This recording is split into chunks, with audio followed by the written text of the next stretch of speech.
तो जय हिंद साथियों, आप सभी का स्वागत है। तो आज बात करने वाले हैं आपके उत्तर प्रदेश पुलिस कांस्टेबल में 38 क्वेश्चंस हम लोग देखेंगे भाई साहब, और यहाँ से निश्चित ही क्वेश्चन आपके एग्जाम में पूछे जाएंगे, तो इनको अंत तक जरूर देखिएगा। हाँ, अभी तक चैनल को सब्सक्राइब नहीं किया है तो सब्सक्राइब जरूर करिएगा, ठीक है। तो चलते हैं और पहला क्वेश्चन देखते हैं कि अल्फ्रेड नोबेल ने किसका आविष्कार किया था। तो आप सभी को पता होगा, शायद इसका आंसर पता होगा, डायनामाइट का। किसका किया था? डायनामाइट का किया था। और इसी अल्फ्रेड नोबेल के नाम पे जो है नोबेल पुरस्कार दिया जाता है। पूछा जाता है कि कितने क्षेत्रों में दिया जाता है, तो आप ध्यान रखिएगा, ये 6 क्षेत्रों में जो है पुरस्कार दिया जाता है, ठीक है। कितने क्षेत्रों में? 6 क्षेत्रों में, ठीक है। अगला देखिए, अगला है कि वायुमंडल के ऊर्ध्वपातन की प्रक्रिया को क्या कहा जाता है। तो जो वायुमंडल में ऊर्ध्वपातन होता है उसे कहा जाता है क्या? संवहन। क्या कहा जाता है भाई? संवहन कहा जाता है। अब यहाँ पे अल्फ्रेड नोबेल के बारे में हम बात किए थे कि नोबेल पुरस्कार जो होता है, पूछा जाए कि 2023 में जो है किसको दिया गया था चिकित्सा नोबेल पुरस्कार। तो ध्यान रखिएगा, कैटलिन कैरिको और ड्रेव विस्मैन को दिया गया था चिकित्सा के क्षेत्र में। भौतिकी में नोबेल पुरस्कार आपको यहाँ पे दिया गया है, ठीक है। उसके बाद से देखेंगे तो रसायन के क्षेत्र में जो है नोबेल पुरस्कार 2023 को दिया गया है। इनका आपको नाम याद रखना है, ठीक है। चलिए नेक्स्ट क्वेश्चन की तरफ चलते हैं, और अगला क्वेश्चन आपके सामने ये रहा। पूछा है कि निम्न में से किस वास्तुकार ने राजा बिंबिसार के महल को बनाया था। तो देखिए, राजा बिंबिसार के जो महल को बनाया था उसका नाम था महागोविंद। कौन था? महागोविंद, यानी कि ऑप्शन नंबर डी इसका राइट आंसर हो जाएगा। उदयन कौन है? तो ध्यान रखिएगा, उदयन के बारे में पूछा जाता है कि उदयन जो है ये कहाँ का राजा था। तो ध्यान रखिएगा, पाटलिपुत्र का। कहाँ का? पाटलिपुत्र का, यानी कि राजगृह से अपनी पाटलिपुत्र क्या कर दी थी, इसने अपनी राजधानी बनाई थी। तो पाटलिपुत्र, ध्यान रखेंगे, ठीक है ना। हाँ, अगला चलते हैं। वेदों में सबसे प्राचीन वेद कौन सा है। तो सभी को पता होगा कि ऋग्वेद है भाई साहब। सबसे प्राचीन वेद कितना कौन सा है? ऋग्वेद है। और यही 4 वेद होते हैं, ऋग्वेद, सामवेद, यजुर्वेद और क्या? अथर्ववेद, ठीक है ना। जिसमें 10 मंडल और 1028 क्या है, इसमें सूक्तियाँ हैं। और ऋग्वेद को पढ़ने वाले को होत्रु कहा जाता है। क्या कहा जाता है? होत्रु कहा जाता है, ठीक है। इतना आपको ध्यान रखना है। अगला पूछा जाए कि सबसे पुराना हिंदू महाकाव्य कौन सा है। तो देखिए, सबसे पुराना हिंदू महाकाव्य तो रामायण और महाभारत दोनों है, पर पहले किसका आता है? तो पहले आता है आपका रामायण। ध्यान रखिएगा, 4000 ईसा पूर्व, ठीक है ना। तो पहले किसका आता है? वो रामायण का आता है। उसके बाद से आपका महाभारत का आता है, इसलिए इसका रामायण क्या होगा? राइट आंसर हो जाएगा, ठीक। तो सबसे पुराना हिंदू महाकाव्य रामायण होगा। उसके बाद से अगला है कि ग्रेफाइट डायमंड और बकमिंस्टर फुलरिन किस तत्व के अप्रूप हैं। तो आप सभी को पता होगा सर, ये कार्बन के अप्रूप होते हैं। किसके अप्रूप होते हैं? कार्बन के अप्रूप होते हैं, यानी कि ऑप्शन नंबर ए क्या होगा आपका? राइट आंसर हो जाएगा, ठीक है। कार्बन के अप्रूप होते हैं, ध्यान रखेंगे इसको, ठीक है ना। समझ में आया मेरी बात? तो भाई शेयर करिए, और पसंद आ रहा हो तो ज़्यादा से ज़्यादा शेयर करिएगा, और चैनल को सब्सक्राइब नहीं किया तो सब्सक्राइब जरूर करिएगा, ठीक है। चलिए अगला क्वेश्चन आपके सामने दिया गया है, आपको इसका आंसर बताना है। इसमें पूछा हुआ है, थोड़ा सा देखते हैं ठीक है। किस तत्व का अपरूप है? तो कार्बन का अपरूप है, बिल्कुल सही है भाई साहब, ठीक है ना। चलिए अगला देखिए, सौर ऊर्जा का स्रोत है। तो सौर ऊर्जा क्या है? देखिए, एक परमाणु बम होता है और एक सौर ऊर्जा होती है। तो जो परमाणु बम होता है ना, वो नाभिकीय विखंडन पर आधारित होता है। किस पर आधारित होता है? नाभिकीय विखंडन पर। लेकिन पूछा क्या है? सौर ऊर्जा। तो सौर ऊर्जा किसका होगा? तो सौर ऊर्जा होगा मेरे भाई साहब नाभिकीय संलयन का। किसका होगा? अरे सौर ऊर्जा जो होगा वो आपका नाभिकीय संलयन का होगा, यानी कि बोले तो ऑप्शन नंबर ए क्या होगा? इसका राइट आंसर होगा, ठीक है। उसके बाद से अगला है क्या कि इनमें से कौन बायोडिग्रेडेबल नहीं है। अब बायोडिग्रेडेबल का मतलब ही समझे नहीं भाई साहब, तो होगा क्या? ऐसे भी आप अंदाजा लगा सकते हैं ऑप्शन के अकॉर्डिंग। क्या कि यहाँ पे सब्जी है, केचुआ है और फल है और एल्युमिनियम है। सर ये तो धातु हो गई ना, यानी कि यही तो होना चाहिए अलग। हाँ भाई साहब, यही अलग है आपका, ये नहीं है। बाकी ये जो है आपका क्या है, ये आपके मिनरल्स है, जिसको जो है क्या बोलते हैं हम लोग, अरे जो आपका संगठन होता है, जो संगठन होता है उसी को कहा जाता है बायो डिग्रेडेबल, ठीक है ना, संगठन। तो सब्जी का होता है, केचुआ, फल, ये जो होता है इनका एक अपना संगठन होता है, ठीक है ना। लेकिन एल्युमिनियम का नहीं होता है, ये धातु होती है आपकी, ठीक है। तो ऑप्शन डी इसका राइट हो जाएगा। अगला है कि होयसलेश्वर मंदिर कर्नाटक में कहाँ स्थित है। तो देखिए, होयसलेश्वर मंदिर जो है ये स्थित है आपके कहाँ पे, कहाँ पे स्थित है भाई? तो ये है आपके हल्लेबीडु में। कहाँ पे है? हल्लेबीडु में है, ठीक है ना। तो कर्नाटक के हल्लेबीडु में ये जो है आपका होयलेश्वर मंदिर स्थित है, ठीक है ना। चलिए, किस पुर्तगाली गवर्नर ने ब्लू वाटर नीति शुरू की थी? बहुत महत्वपूर्ण है भाई साहब, ब्लू वाटर नीति किसने शुरू किया था? तो ध्यान रखिएगा, फ्रांसो डी अल्मीडा था। कौन था? फ्रांसो डी अल्मीडा। आप जानते हैं Vasco D gamma, Vasco D gamma के बारे में जानते हैं ना, तो बताइए जरूर, ठीक है, कमेंट बॉक्स में बताइएगा Vasco D gamma Vasco D gamma कौन था, ठीक है।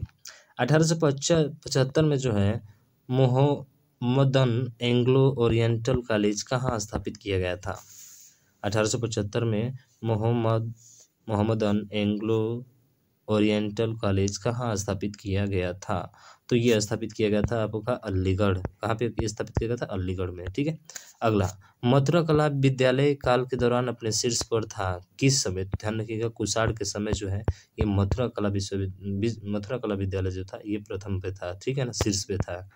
अब देखिए अगला, कौन सा स्तनधारी प्राणी उड़न लोमड़ी के रूप में जाना जाता है? देखिए उड़न लोमड़ी किसको कहा जाता है? तो ध्यान रखिएगा, चमगादड़ को कहा जाता है। किसे कहा जाता है?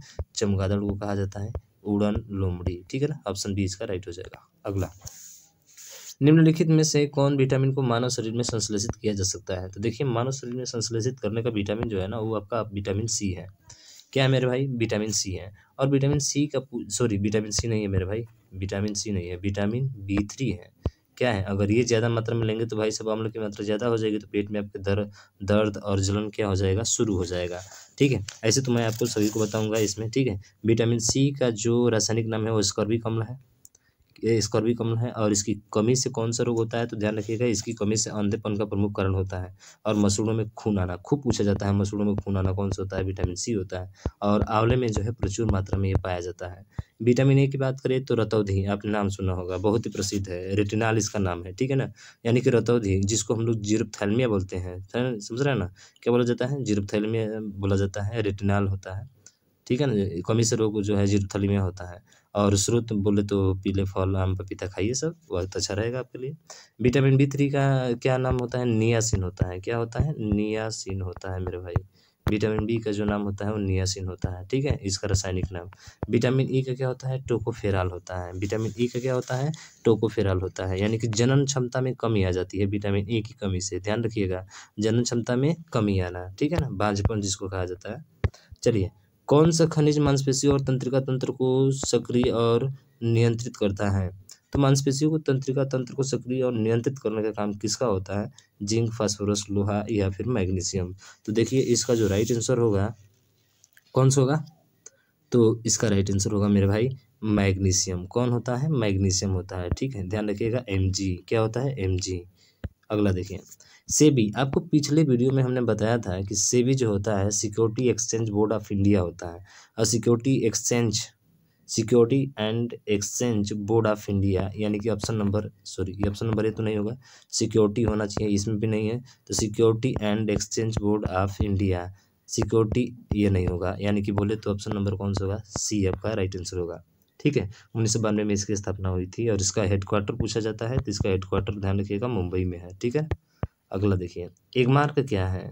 देखिए एगमार्क जो है ये कृषि उत्पादों में मंडीकरण हेतु कृषकों की संस्था है। क्या है? एगमार्क। सीधा पूछ लिया जाए कि एगमार्क क्या होता है तो ध्यान रखिएगा, कृषि उत्पादों में मंडीकरण हेतु कृषकों की संस्था है। ठीक है ना, कृषकों की क्या है? संस्था है।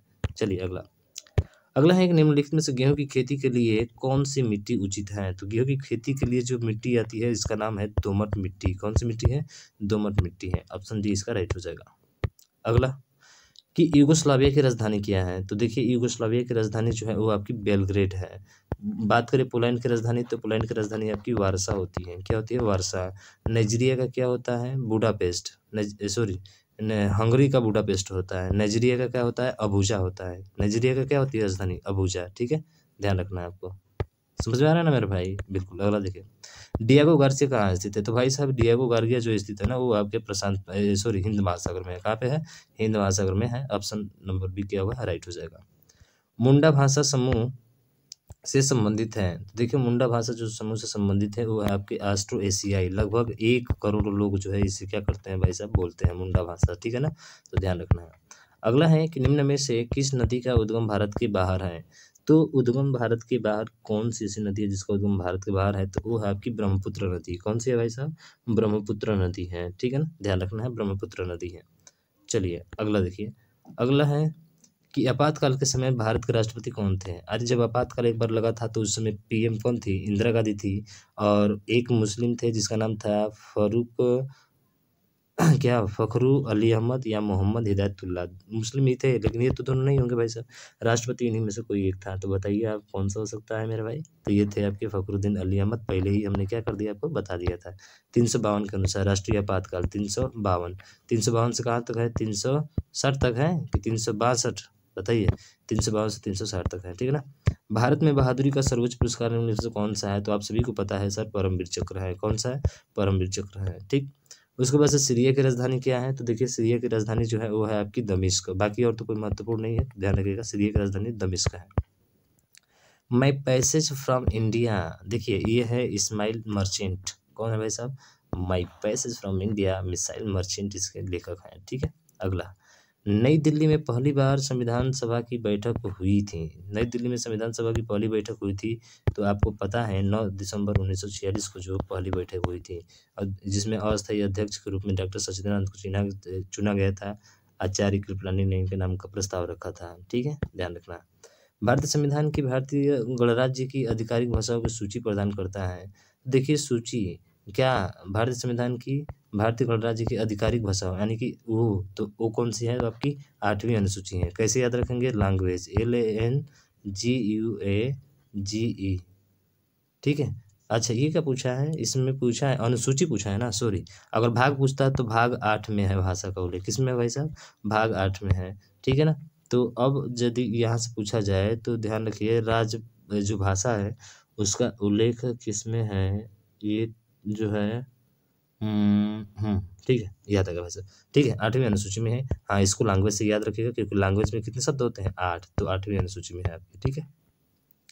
अगला है कि भारतीय संविधान में राज्य के नीति निर्देशक तत्वों की अवधारणा को दिया गया है। आप सभी को पता है नीति निर्देशक तत्व कहाँ से लिया गया है? आयरलैंड से लिया गया है भाई साहब। कहाँ से लिया गया है? आयरलैंड से लिया गया है। बोले तो ऑप्शन नंबर कौन सा हो जाएगा? देख लीजिए सर, ऑप्शन नंबर आपका आयरलैंड। नीति निर्देशक तत्व आयरलैंड यानी कि आयरिश संविधान है। क्या है? आयरिश संविधान है, यानी कि ऑप्शन नंबर ए जो होगा इसका राइट आंसर हो जाएगा, ठीक है। आयरलैंड नहीं दिया है भाई साहब, आयरिश दिया है, ध्यान रखिएगा, ठीक है। चलिए अगला देखिए, निम्नलिखित में से कौन सा नृत्य उत्तर प्रदेश की शास्त्रीय नृत्य शैली है? सभी को पता है भाई साहब, कथक है, कुचिपुड़ी आंध्र प्रदेश, ओडिसी उड़ीसा का ही है, भरतनाट्यम तमिलनाडु का है तमिलनाडु का है भाई साहब, कमेंट करके बताइए आप, ठीक है। सही बोला है ना हमने। उत्तर प्रदेश के किस जिले को पीतल नगरी के नाम से जाना जाता है? तो ध्यान रखिएगा, उत्तर प्रदेश के किस जिलों को पीतल की नगरी से जाना जाता है? वो है आपका मुरादाबाद। कौन सा है? मुरादाबाद, यानी मुरादाबाद को पीतल की नगरी के नाम से भी जाना जाता है, ठीक है। उसके बाद से निम्नलिखित में से बुंदेलखंड का लोकप्रिय गीत कौन सा है? तो बुंदेलखंड का जो लोकप्रिय गीत है वो है कौन सा? बिरहा, रसिया, अल्लाह या लंगूरिया? कौन सा है भाई साहब? तो इसका जो है वो है आपका अल्लाह है। क्या है? बिरहा आप जानते हैं पूर्वोत्तर राज्यों के है, ठीक है, जैसे कि बलिया हो गया आपका, बिहार हो गया, समझ रहा है ना, उत्तर प्रदेश बिहार में जो ज़्यादातर बोला गाया जाता है इधर। अगला देखिए, निम्न में से कौन सा राज्य उत्तर प्रदेश का सीमावर्ती राज्य है? अब उत्तर प्रदेश का सीमावर्ती राज्य कौन सा है? क्या राजस्थान है? सीमावर्ती राज्य पूछा है, पंजाब है, आंध्र प्रदेश है या फिर पश्चिम बंगाल है? कौन सा होगा बताइए? क्या आंध्र प्रदेश है? उत्तर प्रदेश का सीमावर्ती, तो उत्तर प्रदेश का जस्ट उत्तराखंड है, बिहार है और पश्चिम बंगाल है। कौन सा है? पश्चिम बंगाल, यानी कि बोले तो ऑप्शन नंबर कौन सा हो जाएगा? सी आपका राइट हो जाएगा, ठीक है। यही ना भाई साहब, जब आप मैप देखेंगे तो उसमें आपको भली भांति जो है दिखाई देगा। नहीं सॉरी, पश्चिम बंगाल नहीं है, हिमाचल प्रदेश है ना, सॉरी गलती कर दिया भाई साहब, हिमाचल प्रदेश है, पश्चिम बंगाल नहीं है। हिमाचल प्रदेश है, पंजाब भी नहीं है, आंध्र प्रदेश भी नहीं है, पश्चिम बंगाल, राजस्थान है। हिमाचल प्रदेश है, राजस्थान है, बिहार है, झारखंड है, छत्तीसगढ़ है, मध्य प्रदेश है, ठीक है ना। यानी कि 8 राज्यों से उत्तर प्रदेश की सीमा आपकी लगती है, ठीक है ना, ध्यान रखना है। चलिए अगला देखिए, उत्तर प्रदेश पुलिस के चिन्ह में कौन सा जानवर का चित्र है? तो मछली, 2 तीर और क्या है? मछली है, यही है ना? क्या है? यही है ना भाई साहब? हाँ बिल्कुल यही है सर। अगला देखिए, भेड़ कुंड जहां अर्जुन ने द्रौपदी की शादी करने के लिए मछली को निशाना लगाया था, उत्तर प्रदेश में है। देखिए बड़ा अच्छा क्वेश्चन है आपका, ये ध्यान रखिएगा, ये फर्रुखाबाद में है। जहाँ पे अर्जुन ने द्रौपदी से शादी करने के लिए मछली की आंखों में निशाना लगाया था, वैसे ये उत्तर प्रदेश के फर्रुखाबाद में है। कहाँ पे है? उत्तर प्रदेश के फर्रुखाबाद में है, तो ऑप्शन सी जो है इसका राइट आंसर हो जाएगा। हाल ही में किसे फ्रांस के सर्वोच्च नागरिक सम्मान से सम्मानित किया गया है? तो हाल ही में अभी जो फ्रांस का सर्वोच्च सम्मान पुरस्कार है, इससे सम्मानित होने वाले आपके कौन है? तो वो है BR ललितांबिका। कौन है? ललितांबिका, BR ललितांबिका, यानी कि ऑप्शन नंबर ए इसका राइट हो जाएगा, ठीक है, समझ में आ गया। अगला देखिए, दिसंबर 2023 में 5वीं वैश्विक आयुर्वेदिक महोत्सव का आयोजन कहाँ किया गया है? तो 5वीं वैश्विक आयुर्वेदिक महोत्सव का आयोजन जो किया गया है वो आपके केरल में किया गया है। केरल की राजधानी देखिए, केरल ने अभी प्रस्ताव रखा है भाई साहब कि हमारा राज्य का नाम क्या होना चाहिए, केरलम होना चाहिए, पर अभी तक संसद में ये पास नहीं हुआ है। ठीक है ना। चलिए अगला देखिए, भारतीय सशस्त्र बलों में एड डे कैंप बनाने वाली पहली महिला अधिकारी कौन है? तो जया वर्मा सिन्हा, ये हमारे बालूपुर की हैं भाई साहब, उत्तर प्रदेश के बालूपुर की रेलवे विभाग की जो है नई चेयरमैन है आपके जया वर्मा शर्मा, ठीक है ना। और यहाँ पे बात करें तो हमसे पूछा है सशस्त्र बल, तो इसमें है मनीष पीढ़ी। क्या है? मनीष पीढ़ी। इसका right answer option number A आपका हो जाएगा। अगर ये वीडियो आपको पसंद आई हो भाई तो इसे शेयर करिएगा, और अभी तक चैनल को सब्सक्राइब नहीं किया तो सब्सक्राइब जरूर करिएगा। मिलते हैं नेक्स्ट वीडियो में, तब तक के लिए जय हिंद, जय भारत।